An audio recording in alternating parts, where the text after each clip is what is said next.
नमस्कार, जेके चैनल देख रहे हैं आप और मैं हूं आपके साथ पल्लवी जम्वाल। और मेरे साथ आज के इस चिट चैट सेशन में राजेश कुमार यहाँ पर मौजूद है, जो कि एक शायर है और बहुत अच्छा लिखते भी हैं। तो राजेश, पहले हम इस सेशन की शुरुआत करते हैं आप की एक अच्छी सी लिखी हुई शायरी से।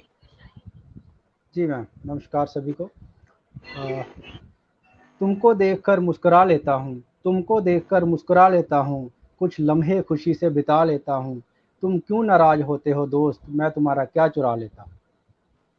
राजेश, बहुत खूब लिखते हैं आप। अच्छा, एक सवाल जो है वो बहुत लाजमी होता है, बहुत कॉमन सवाल है जो शायरों के लिए आता है कि ये कहा जाता है जिनका दिल टूटता है वो शायर बन जाते हैं। तो क्या आपके साथ भी कुछ ऐसा इंसिडेंस हुआ है? क्योंकि ये बहुत नहीं ऐसे जितने भी शायर हैं, कहीं ना कहीं उनकी हिस्ट्री में ये चीज होती है। अगर हम बड़े बड़े शायरों की बात करें तो हर एक शायर का कहीं ना कहीं ऐसा वो दिल टूटने वाला हार्ट ब्रेक जोन होता ही है। तो क्या आपके साथ भी यही जो सितम हुआ है और तभी आप शायरी की तरफ आ गए? नहीं नहीं, मेरे साथ ऐसा कोई हादसा पेश नहीं आया अभी तक। और ये एक जब मैं नाइन्थ में पढ़ता था तो तब एक सीरियल स्टार्ट हुआ था, दूरदर्शन ही होता था तब। तो मिर्ज़ा गालिब पे एक सीरियल स्टार्ट हुआ था, मिर्ज़ा गालिब नाम से। और वहाँ पे नसीरुद्दीन शाह जी थे, वो मिर्ज़ा गालिब का करैक्टर प्ले कर रहे थे। और उनकी जो शायरी थी वो जगजीत सिंह जी की आवाज़ में वो गाते थे। तो वहाँ जब सुनते थे, देखते थे, तब एक ही था चैनल, तो कभी-कभी देखते थे। तो मतलब उसका कुछ ऐसा प्रभाव रहा, तो थोड़ा-सा हमारा भी इंटरेस्ट बन गया वहाँ। तो राजेश, ये आपने लिखना कब शुरू किया? शायरी का शौक कब पढ़ा? कब अपनी शायरी लिखना शुरू मैंने किया? मैम शुरू तो बड़ी देर पहले किया था, लेकिन बीच में जब बिल्कुल गुमनामी के अंधेरे में चला गया था। मतलब नाइन्थ से ही मैंने कुछ 20 से 25 के करीब राइट अप वो जब पढ़ता था मैं, नाइन्थ से लेकर 12th तक। तो वो अपनी जो रफ नोटबुक होती है उसके आखिरी पेजों पे मैंने जो लिखे होते थे, जो जो माइंड में आते थे। तो उसके बाद जब मुझे फ्री टाइम मिला एक बार, तो मैंने क्या किया, उन सभी को एक नोटबुक पे लिख के तो रख दिया। और उस बुक का उसका टाइटल भी मैंने रखा, जिक्र हिजर। और जो सबसे पहला शेर जो मैंने लिखा और जो मेरे नाम के साथ तखल्लुस भी है, वो था कि क़यामत की इस भीड़ में आज तक तन्हा है हम, मंजिल करीब है मगर उससे जुदा है हम। वाह, और बहुत तब खूब। से मेरे नाम के साथ राइट अप में मेरा नाम आ गया, राजेश कुमार तन्हा। लेकिन उसके बाद ये इतने साल ना मुझे याद रहा ना कुछ। लेकिन वक्त का तकाजा देखो, जो लॉकडाउन आया लास्ट ईयर, जब घर बैठना पड़ा ना, तो मुझे वो नोटबुक मिल गई। तो वहाँ से सफ़र एक साल में फिर से वो चीज़ें जो थी वो दोबारा से माइंड में आई। तो आज तो सोशल मीडिया है, फिर मैंने लिख के उस पर डालना शुरू कर दी। तो वहाँ से लेके अब एक साल मतलब हो गया जब मैं फुली इन्वॉल्व हूँ इसमें। और आज 1300 के करीब जो है वो राइट अप लिख चुका हूँ। बिल्कुल। राजेश, आपने सोशल मीडिया की बात की। सोशल मीडिया पर जब अपने राइटिंग्स डालते हैं, अपने शेर डालते हैं, शायरियाँ डालते हैं, तो वहां से किस तरीके का रिस्पॉन्स मिलता है? जो ऑडियंस आपके शेर सुनती है या पढ़ती है, वो किस तरीके से रिस्पॉन्स करती है?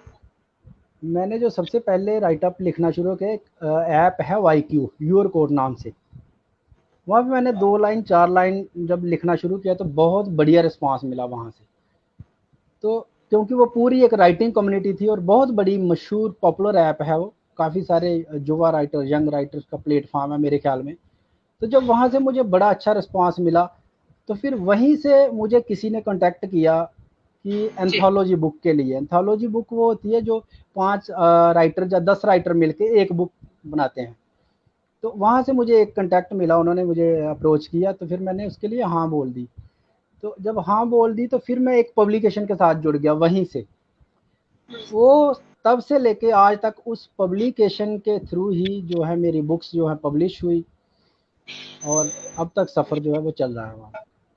तो राजेश, और आपने इतनी सोशल बुक्स लिखी है, शायरी लिखी है, तो एक एक शायरी ऐसी होती है जो दिल के बहुत करीब होती है या किसी को याद में रख के शायरी लिखी जाती है। तो कोई एक ऐसी शायरी आप सुनाते हैं जो आपको बहुत पसंद है, आप जिसको बार बार पढ़ते हैं, और खुद की लिखी हुई शायरी क्योंकि दिमाग में थॉट आता है ना कि यार ये तो अनएक्सपेक्टेड था, ये कैसा लिख दिया मैंने। तो ऐसी कोई शायरी आपने लिखी? हाँ, मैं भी सुनाता हूँ कि हर ज़ख्म को तोहफ़ा मानकर, हर ज़ख्म को तोहफ़ा मानकर हम दर्दे दिल को सह गए, फूलों की तलाश में निकले थे, कांटों में उलझ कर रह गए।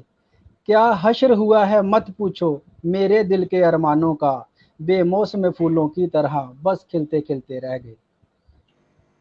तो राजेश, एक सवाल मेरा आपसे ये भी रहेगा, अगर हम आर्टिस्ट की बात करते हैं, चाहे आप एक्टिंग करते हो या फिर आप लिखते हो, राइटर अच्छे हैं, शायर लिखते हो, तो उनकी जो रिकग्नाइजेशन है वो बहुत कम होती है, थोड़ा वक्त लगता है आपको उस मुकाम तक पहुंचने में। तो आपको कितने स्ट्रगल्स देखने पड़े, क्योंकि एज एन आर्टिस्ट अगर आप ग्रो करने का सोच रहे हैं तो आपको मेहनत जो है वो डबल करनी पड़ती है। अगर आप किसी और प्रोफेशन में है तो आपको वो मुकम्मल जो पूरे की पूरी मंजिल है वो मिल जाती है, लेकिन इस तरीके से अगर आप आर्टिस्ट है तो थोड़ा मेहनत जो है वो ज्यादा करनी पड़ती है। तो आपको किस तरीके के स्ट्रगल्स या चैलेंजेस जो है वो देखने पड़े? स्ट्रगल और चैलेंज तो काफ़ी सारे रहे, क्योंकि मैं बाई प्रोफेशन सिविल इंजीनियर हूँ, गवर्नमेंट जॉब में हूँ जे के स्टेट में। और जी। जब मैंने ये लिखना शुरू किया तो तब मेरी जो पोस्टिंग थी वो भी एक ऐसे विभाग में थी, पीएचई विभाग में, और कंडी बेल्ट में थी। यहाँ पे काफ़ी सारा स्ट्रेस रहता है, काफ़ी सारे इन्वॉल्वमेंट रहती है हमारी पब्लिक के साथ।